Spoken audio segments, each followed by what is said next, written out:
ನಮಸ್ತೆ. ಫಿಲ್ಮಿ ಎರಡು ರಾಕ್ಸ್ಗೆ ಸ್ವಾಗತ. ಯಾರ್ಯಾರು ಈ ವಿಡಿಯೋ ನೋಡ್ತಿದ್ರೆ ಖಂಡಿತವಾಗಿ ನಮ್ಮೊಂದು ಚಾನಲ್ಗೆ ಒಂದು ಸಬ್ಸ್ಕ್ರೈಬ್ ಮಾಡಿದ ರೀತಿಗೆ ಲೈಕ್ ಮಾಡಿದ ರೀತಿ ಕಮೆಂಟ್ ಕೂಡ ಮಾಡಿ ಅಂತಲೇ ಹೇಳೋಕ್ಕೆ ಇಷ್ಟಪಡ್ತೇನೆ. ಅದೇ ರೀತಿಯಾಗಿ ಭೀಮಾ ಅನ್ನೋ ಮೂವಿ ಖಂಡಿತವಾಗಿ ಒಂದು ಸಖತ್ತಾಗಿ ಪಬ್ಲಿಕ್ ರೆಸ್ಪಾನ್ಸ್ ಒಂದು ಖಂಡಿತವಾಗಿದೆ ಅಂತಲೇ ಹೇಳ್ಬೋದು ಅಂತ ಹೇಳೋಕ್ಕೆ ಇಷ್ಟಪಡ್ತೀನಿ. ಯಾಕೆಂತ ಹೇಳಿದರೆ ಈಗಾಗಲೇ ನಾನು ಒಂದು ಮೂವಿಯ ಟ್ರೈಲರ್ ರಿವ್ಯೂ ಮೂಲಕ ನಾನು ಹೇಳಿದ್ದೇನೆ. ಖಂಡಿತವಾಗಿಯೂ ಈ ಮೂವಿ ಒಂದು ಯಾವ ರೀತಿ ಒಂದು ಇರ್ಬೋದು ಅಂತ ನನಗೆ ಕುತೂಹಲ ಇದ್ದೇ ಇರುತ್ತೆ. ಯಾಕೆಂತ ಹೇಳಿದ್ರೆ ಒಂದು ಮೂವಿ ಯಾವುದೇ ಇರಲಿ, ಒಂದು ಉತ್ತಮ ಒಂದು ಕತೆ ಸಂದೇಶ ಸಾರುವಂಥ ಮೂವಿ ಇರಲಿ ಅಂತಲೇ ನಾನು ಹೇಳೋಕ್ಕೆ ಇಷ್ಟಪಡ್ತೀನಿ. ಯಾಕೆಂತ ಹೇಳಿದ್ರೆ ಟ್ರೇಲರ್ ನೋಡಿದಾಗ ನನಗೇನು ಅಷ್ಟಾಗಿ ಇದು ಯಾವ ರೀತಿ ಮೂವಿ ಇರುತ್ತೆ ಅಂತ ಸ್ವಲ್ಪ ಖಂಡಿತವಾಗಿತ್ತು. ಅದೇ ರೀತಿಯಾಗಿ ಏನೇ ಆಗಲಿ ಒಂದು ಮೂವಿ ನೋಡಿದ್ದಾದಮೇಲೆ ಒಂದು ಉತ್ತಮವಾದ ಒಂದು ಕತೆ ಸಂದೇಶ ಸಾರುವಂಥ ಒಂದು ಮೂವಿ ಸಿಕ್ಕಿದೆ ಅಂತಲೇ ಹೇಳ್ಬೋದು ಅಂತ ಹೇಳೋಕ್ಕೆ ಇಷ್ಟಪಡ್ತೀನಿ. ಅದೇ ರೀತಿಯಾಗಿ ಏನೇ ಆಗಲಿ ಒಂದು ಪಬ್ಲಿಕ್ ರೆಸ್ಪಾನ್ಸ್ ಅಂತೂ ಖಂಡಿತವಾಗಿ ಸಖತ್ತಾಗಿದೆ.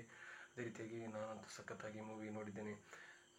ನನ್ನ ಎಕ್ಸ್ಪೀರಿಯನ್ಸ್ ಪ್ರಕಾರ ಒಂದು ಈಗಿನ ಯುವಜನತೆಗೆ ಒಂದು ಒಳ್ಳೆಯ ಒಂದು ಸಂದೇಶ ಸಾರುವಂಥ ಒಂದು ಮೂವಿ ಸಿಕ್ಕಿದೆ ಅಂತಲೇ ಹೇಳಬಹುದು ಅಂತ ಇಷ್ಟಪಡ್ತೀನಿ. ಅದೇ ರೀತಿಯಾಗಿ ಈಗಿನ ಯುವಜನತೆ ಯಾವ ರೀತಿ ಒಂದು ಡ್ರಗ್ಸ್ಗೆ ಬಲಿಯಾಗ್ತಾರೆ, ಯಾವ ರೀತಿ ಒಂದು ತೊಂದರೆಗೊಳಗಾಗ್ತಾರೆ ಅಂತ ಒಂದು ನೈಜ ಚಿತ್ರಣವನ್ನು ಈ ಮೂವಿ ಮೂಲಕ ಒಂದು ತೋರಿಸಿಕೊಟ್ಟಿದ್ದಾರೆ ಅಂತಲೇ ಹೇಳ್ಬೋದು ಅಂತ ಹೇಳೋಕ್ಕೆ ಇಷ್ಟಪಡ್ತೀನಿ.